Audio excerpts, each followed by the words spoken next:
Hi hello ಎಲ್ಲ ರಾಜ್ಯ ಸರ್ಕಾರಿ ನೌಕರರಿಗೆ ನಮಸ್ಕಾರ. ಸ್ನೇಹಿತರೆ, ಇವತ್ತಿನ ಒಂದು ವಿಡಿಯೋದಲ್ಲಿ ಸರ್ಕಾರಿ ನೌಕರರಿಗೆ ಒಂದು ಇಂಪಾರ್ಟೆಂಟ್ ಆಗಿರುವಂಥ ಅಪ್ಡೇಟ್ ಬರ್ತಾ ಇರುವಂಥದ್ದು.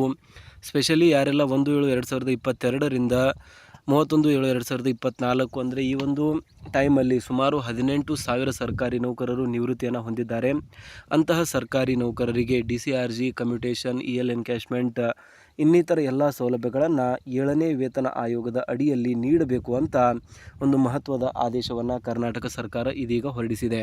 ಸೊ ಹಾಗಾದರೆ ಸರ್ಕಾರಿ ನೌಕರರು ಅಂದರೆ ನಿವೃತ್ತರ ಒಂದು ಬಹುದಿನದ ಬೇಡಿಕೆಯಾಗಿರುವಂತಹ ಈ ಒಂದು ಬೇಡಿಕೆಯನ್ನು ಸರ್ಕಾರ ಯಾವ ರೀತಿಯಾಗಿ ಈಡೇರಿಸಿದೆ, ಅಧಿಕೃತವಾಗಿರುವಂಥ ಆದೇಶ ಬಂದಿದೆಯಾ, ಹಾಗಾದರೆ ಯಾವ ದಿನಾಂಕದಂದು ಈ ಒಂದು ಅಮೌಂಟ್ ಏನಿದೆ ಅಕೌಂಟ್ಗೆ ಬರಲಿದೆ. ಸೊ ಎಲ್ಲವನ್ನು ಕೂಡ ಇವತ್ತಿನ ಒಂದು ವಿಡಿಯೋದಲ್ಲಿ ನಾವು ಸಂಪೂರ್ಣವಾಗಿ ಚರ್ಚೆ ಮಾಡೋಣ.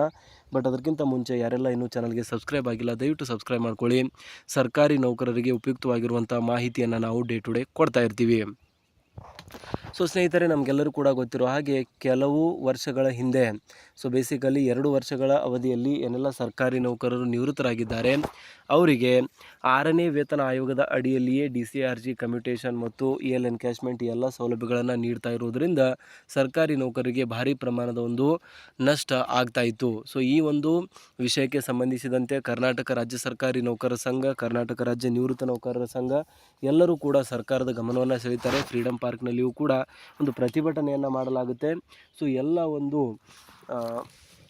ಫಲಶ್ರುತಿಯಾಗಿ ಬೇಸಿಕಲಿ ಎಲ್ಲ ಒಂದು ಹೋರಾಟಗಳ ಫಲಶ್ರುತಿಯಾಗಿ ಇವಾಗ ಫೈನಲಿ ಕರ್ನಾಟಕ ಸರ್ಕಾರದ ಕಡೆಯಿಂದ ಅಧಿಕೃತವಾಗಿರುವಂಥ ಆದೇಶ ಬಂದಿರುವಂಥದ್ದು.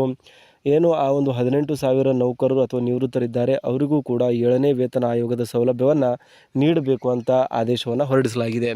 ಸೊ ಇವಾಗ ನಾನು ಆದೇಶವನ್ನು ಕೂಡ ನಿಮ್ಮೊಂದಿಗೆ ಹಂಚಿಕೊಳ್ತೇನೆ. ಜಸ್ಟ್ ವಿಡಿಯೋನ ಕೊನೆವರೆಗೂ ನೋಡಿ. ಸೊ ಇಲ್ಲಿ ನೋಡ್ತಾ ಇರುವಂಥದ್ದು ಪಿಂಚಣಿದಾರರ ಗಮನಕ್ಕೆ ಬೇಸಿಕಲಿ ಸರ್ಕಾರದ ಕಡೆಯಿಂದ ಬಂದಿರುವಂಥ ಪತ್ರವನ್ನು ನಾವು ಸ್ಕ್ರೀನಲ್ಲಿ ಓಪನ್ ಮಾಡಿದ್ದೀವಿ. ಸೊ ಸಂಬಂಧಿಸಿದಂತೆ ಪರಿಷ್ಕೃತ ವೇತನ ಶ್ರೇಣಿಗಳ RPS 2024 ಪ್ರಕಾರ ಪಿಂಚಣಿ ಪರಿಷ್ಕರಣೆ ಅಂತ. ಸೊ ಇಲ್ಲಿ ಬಂದ್ಬಿಟ್ಟು 1/7/2022ರಿಂದ 31/7/2024 ನಿವೃತ್ತಿ ಹೊಂದಿದ ಮತ್ತು ಮೃತ ಗ್ಯಾಜೆಟೆಡ್ ಅಧಿಕಾರಿಗಳಿಗೆ ಬೇಸಿಕಲಿ 7ನೇ ವೇತನ ಆಯೋಗದ ಅಡಿಯಲ್ಲಿ ಒಂದು DCR ಕಮ್ಯುಟೇಷನ್ ಇನ್ನಿತರ ಎಲ್ಲ ಸೌಲಭ್ಯಗಳನ್ನು ನೀಡಬೇಕು ಅಂತ ಅಧಿಕೃತವಾಗಿರುವಂಥ ಆದೇಶ ಆಗಿರುವಂಥದ್ದು ನೋಡ್ತಾ ಇದ್ದೀರಾ. ಸೊ ಇದ್ರ ಬಗ್ಗೆ ನಿಮ್ಗೇನು ಅನಿಸುತ್ತೆ ಕಮೆಂಟಲ್ಲಿ ತಿಳಿಸಿ. ಸಿಗೋಣ ಮುಂದಿನ ವೀಡಿಯೋದಲ್ಲಿ. ಜೈ ಹಿಂದ್, ಜೈ ಕರ್ನಾಟಕ.